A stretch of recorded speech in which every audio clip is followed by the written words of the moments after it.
બનાસકાંઠા જિલ્લાની અમીરગઢ ચેકપોસ્ટ પર 5 વર્ષ અગાઉ એક કન્ટેનર આવતું હતું અને આ કન્ટેનરની માહિતી પોલીસને મળી હતી।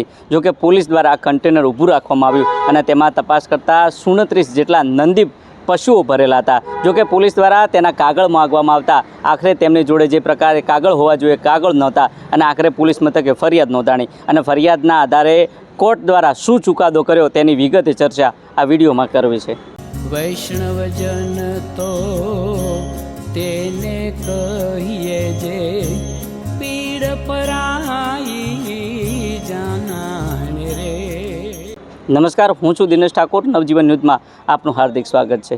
આમ તો ગુજરાતમાં અવારનવાર જે અબુલ પશુઓ છે આ પશુઓને કતલખાને લઈ જતા લોકો પોલીસના હાથે ઝડપાય છે। જો કે આ જ પ્રકારે 5 વર્ષ અગાઉ અમીરગઢની જે ચેકપોસ્ટ છે આ ચેકપોસ્ટ ઉપરથી એક ગાડી પસાર થવાની હતી અને આ જ પસાર થવાની માહિતી પોલીસને મળી હતી। જો કે પોલીસ પેટ્રોલિંગમાં હતી અને તે દરમિયાન આ ગાડી ત્યાંથી પસાર થઈ અને તે દરમિયાન પોલીસ દ્વારા ગાડી રોકવામાં આવી। જો કે ગાડી રોકવામાં આવતાની સાથે જે બે લોકો હતા બે લોકો ગાડીમાંથી ભાગી છૂટ્યા હતા। જો કે જે પાછળના ભાગે બે લોકો જે બેઠેલા હતા તેમને પોલીસે દબોચ્યા। જો કે પોલીસ દ્વારા જે કન્ટેનર હતું આ કન્ટેનરના તાળું તોડવામાં આવ્યું અને તેને ખોલતા તેમાંથી 37 જેટલા નંદી જે પશુઓ હતા તે ભરેલા જોવા મળ્યા હતા। જો કે તેમની જોડે જે પ્રકારે પરમિટના જે કાગળો હતા આ કાગળો માગતા તેમની જોડે કોઈ પણ પ્રકારના કાગળ નહોતા મળ્યા। જો કે આ કાગળ ન મળતા આખરે અમીરગઢ પોલીસ મથકે આ લોકો સામે પ્રાણી અધિનિયમ છે તેના અંતર્ગત ફરિયાદ દાખલ કરવામાં આવી અને આ જ ફરિયાદને લઈને કોર્ટમાં કેસ ચાલ્યો અને આખરે કોર્ટમાં કેસ ચાલતા કોર્ટ દ્વારા 5 લાખનો દંડ અને 10 વર્ષની સજા ફટકારી છે। જો કે આ તમામ બાબતને લઈને જે વકીલ છે આ વકીલ દ્વારા શું કહેવામાં આવ્યું તે પણ તમે સાંભળો। ફરિયાદ હકીકત મુજબ જોવામાં આવે તો કન્ટેનર એક જેની અંદર 37 નંદી ભરેલા હતા।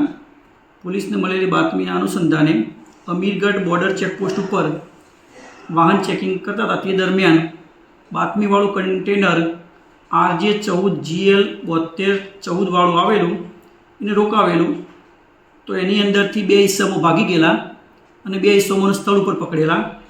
જે સ્થળ ઉપર આરોપીઓ પકડ્યા હતા એકનું નામ હતું મહેબૂબ સન ઓફ હુસેન દેશવાલી, રહેવાસી પ્રતાપપુરા, તાલુકો માલપુર, અને બીજા આરોપીનું નામ હતું શાહરૂખ સન ઓફ મુકબલ બંજારા, ઇસ્લામપુર। આ બંને આરોપીઓ પાસેથી તપાસ કરી તો અંદરથી કોઈ બિલ્ટી કે કોઈ પણ વાહનનું હતું નહીં, માત્ર 37 નંદી ભરેલા અને એ પણ ખીચોખીચ અને બહુ ક્રિટિકલ કન્ડિશનમાં ભરેલા હતા। તો એ અનુસંધાને અમીરગઢે ગુનો દાખલ કરેલો, જે એનિમલ પ્રિવેન્શન એક્ટ હેઠળ ગુનો દાખલ કરેલો, જેનો સેશન કેસ નંબર પડેલો 30/2024, જે પાલનપુરના મહેરબાન એડિશનલ સેશન જજ સાહેબ શ્રી અમિતભાઈ જે કાનાણી સાહેબની કોર્ટમાં કેસ ચાલી જ હતો। આ આરોપીઓને નામદાર કોર્ટે આજરોજ સજા કરેલી છે।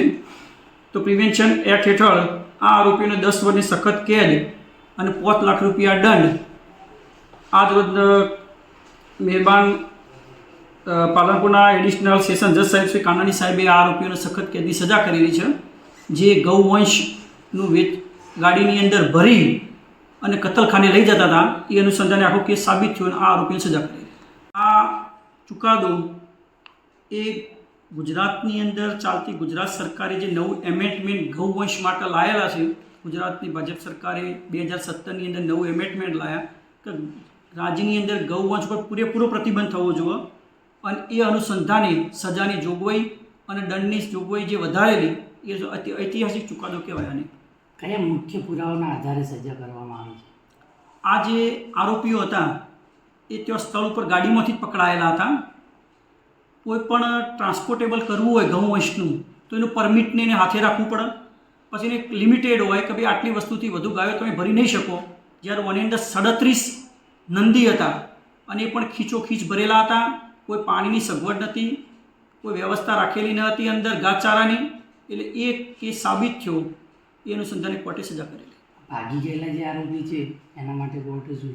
ભાગી ગયેલા આરોપીઓ હતા એમાંથી એક આરોપીને હમણાં પોલીસે કલમ CRP 17ના વોરંટ હેઠળ પકડ્યો છે અને આ જેલમાં જ છે હાલ આરોપી। તમે જો તે પ્રકારે વકીલનું કહેવું છે કે 5 વર્ષ અગાઉ અમીરગઢ ચેકપોસ્ટ ઉપર નંદી ભરેલી ગાડી પસાર થવાની માહિતી પોલીસને મળી હતી અને પોલીસ દ્વારા જે પેટ્રોલિંગ કરવામાં આવતું હતું અને આ પેટ્રોલિંગ દરમિયાન ગાડી પસાર થાય ત્યારે તેને રોકવામાં આવી હતી અને તેમાંથી 37 જેટલા નંદીઓ મળ્યા હતા. જોકે તેમની જોડેથી જે પ્રકારના જે કાગળ માગવામાં આવતા એક પણ કાગળ નહોતું મળ્યું, પરમિટ નહોતું મળ્યું અને જે પ્રકારે જે પશુઓ ભરેલા હતા આ પશુઓની જે ઘાસચારા સહિતની જે પાણીની વ્યવસ્થા હતી તે નહોતી અને આખરે પોલીસ મથકે ફરિયાદ નોંધાણી હતી અને આખરે પોલીસ મથકે ફરિયાદ નોંધાયા બાદ કોર્ટમાં કેસ ચાલ્યો અને આખરે બીજી એડિશનલના જજ દ્વારા 5 લાખનો દંડ અને 10 વર્ષની કેદની સજા ફટકારી છે. એટલે ક્યાંક ને ક્યાંક જે પ્રકારે જે લોકો જે પશુઓની તસ્કરી કરે છે, પશુઓને કતલખાને લઈ જાય છે, રૂપિયા કમાય છે, તેમની સામે બનાસકાંઠા જિલ્લામાં એક ઐતિહાસિક ચુકાદો કોર્ટ દ્વારા કરવામાં આવ્યો છે. એટલે કે આવનાર સમયમાં કોઈપણ વ્યક્તિ દ્વારા આ પ્રકારે જો પશુઓની તસ્કરી કરતા હોય તો ચેતજો, નહીં તો તમારી સામે પણ આ પ્રકારની કાર્યવાહી થશે. દિનેશ ઠાકોર, નવજીવન ન્યૂઝ, બનાસકાંઠા.